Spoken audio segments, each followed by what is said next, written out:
awewe hirup tanpa lalaki bisa naon? Ye, ulah sangeunahna ngomong teh. Emang awewe diciptakeunna tina tulang rusuk, lain tina tulang punggung.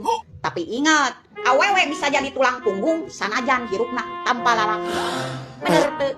Baladagu.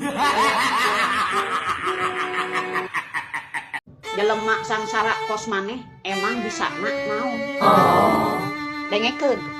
Bisa nak, bisa nulungan maneh di saat maneh keur susah. Bisa mere nginjem duit maneh di saat keur maneh butuh. Yes. Bisa ngarangkul maneh di saat maneh terpuruk. Dirangkul maneh poho. Pak oh. Baladagu.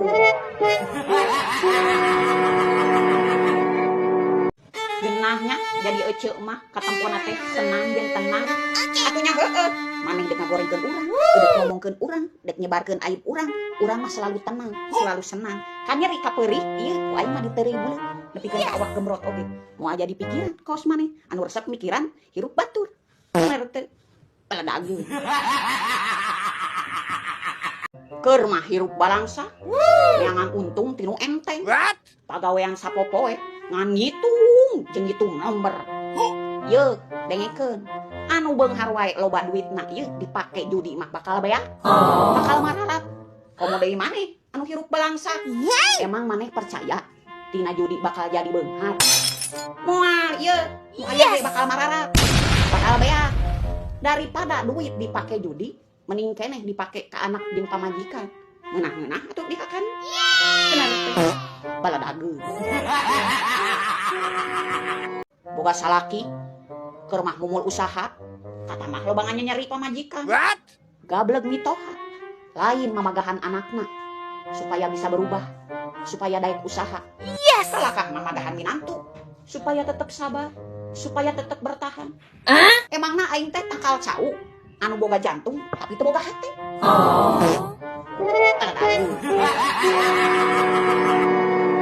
Bebeungetan kitu mah katempo jelemana jahat.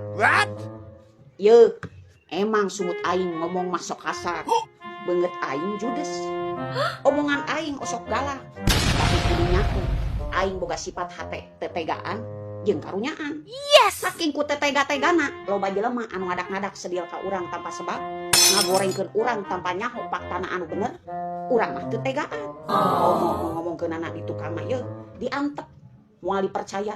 Tapi lamun ngomong hareupeun, cabok baing sumutna. Baladagu. Ulah sok ngagul-ngagul boga dulur beunghar. Keur naon boga dulur beunghar ge? Ari sakirana teu bisa ngahargaan ka dulur nu sangsara mah. Ye, angger tempo maneh hajat mah, nu mantuan mah saha? Dulur nu sangsara. Yes. Emang nu beunghar daekeun beberes, daekeun gegero. Heueuh, moal. Angger we dulur sangsara nu daek gegero jeung beberes mah. Emang ye dulur sangsara mah moal bisa mantuan secara materi. Tapi kudu inget, dulur anu sangsara mantuan aku tanaga tapi eta ikhlasna tiada tara. Bener tuh. Baladagu. Ingekeun besti, ngaranna ge minantu. Lamun urang barang bere kanu jadi mitoha, ngadak-ngadak mitoha teh jadi judes, ngadak-ngadak mitoha jadi jahat. Keun bae, ulah jadi pikiran. Da urang mah hirup nepikeun ka kula teh jeung anakna. Da urang mah ditanggung jawab daharna naonna teh ku anakna. Lain ku mitoha, ye ulah ngimpi hayang jadi minantu nu spesial, ulah ngimpi hayang jadi ipar nu terbaik. Angger tempo aya masalah rumah tangga urang jeung anakna mah ye nu disalahkeun mah minantu. Sok coba contoh nu kitu teh ye. Baladagu. Ye, aing mah teu hayang geulis. Aing ngalamun bager, solehah, hayang. Yes. Karena nahaon geulis ge cigah maneh. Ari sakirana masih keneh bisa ditawar mah. Bener teu? Baladageun. Nah, ari mitoha. Urusan wae rumah tangga anak. Incu teu kaurus majarkeun salah indungna. Salaki teu kaurus majarkeun nu salah pamajikana.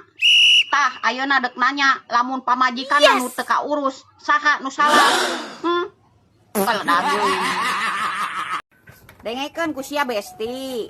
Lamun aya salaki batur mere duit, tarima Aisyah da eta mah kaasupna oge rejeki. montong didenge rayuana mah ye gubug duit na tong digubug sa lagi nama tuman da eta manu batur antep sih mantong deui ka pamajikana leres teu baladageun tak usia arepeun cigah cicingan tukangan mah ngomongkeun harepeun kai nganggap besti ditukangan sia sulit ati ditukangan sia sulit ati paladageun tak usia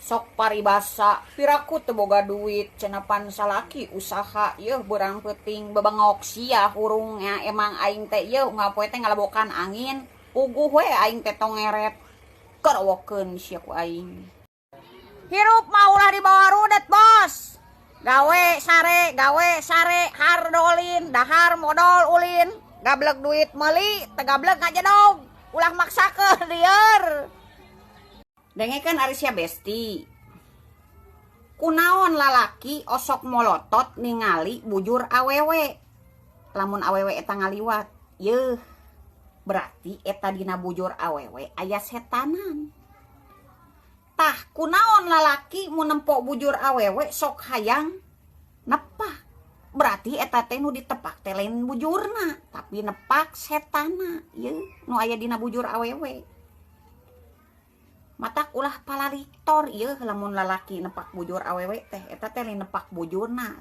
tapi nepak setana supados ingkah itu besti gaya elit ekonomi sulit hutang pabolit sadaya lain sia mah ngaranna ge jelema osok poho kana mulang tarima lamun di mana keur loba harta sok ulin ka mana-mana ari tempo sangsara sok ngechat ka bestina nuju di mana baladageun cek saha jadi ibu rumah tangga itu sulit yeuh jadi ibu rumah tangga itu gampang amek-amekan gampang lieur komo teu gablek duit mah gampang stres bener teu kagorengan ye tempo aya goreng kacang ye aya goreng udang ye kangeunahna ieu teh goreng kacang teh tapi anu teu ngeunah mah ye kagorengan hate tatangga ye omat beulian ye anu paling ngeunah paling raos jengkol anu bau-bau ye ngandek nanya kuring mah anu bau anu ngeunah salian ti jengkol jeung peuteuy naon punten dijawabnya da eta mah nu penting mah urang mah nyaho jawabanna amun nu teu ngajawab berarti eta sulit baladageun tak usia keur maraneh anu garableg hutang ka aing ku aing didoakeun cing garade milik cing lalancar rejeki ameh tereh mayar hutang ka aing ripuh besti umur beuki ngolotan pangabutuh beuki nambahan pemasukan beuki ngurangan edek ngeluh tapi era kudu leuwih ripuh aduh tukang kentang pergi berlayar punya utang kagak mau bayar ke KUA bawa kue bolu status WA jalan-jalan mulu status WA jalan-jalan mulu ulah sok sombong lamun maneh keur cicing di luhur inget cicing di handap ge genah besti da kamari aya biasa bu ulinya marudak oh anjing meta kagoda kurana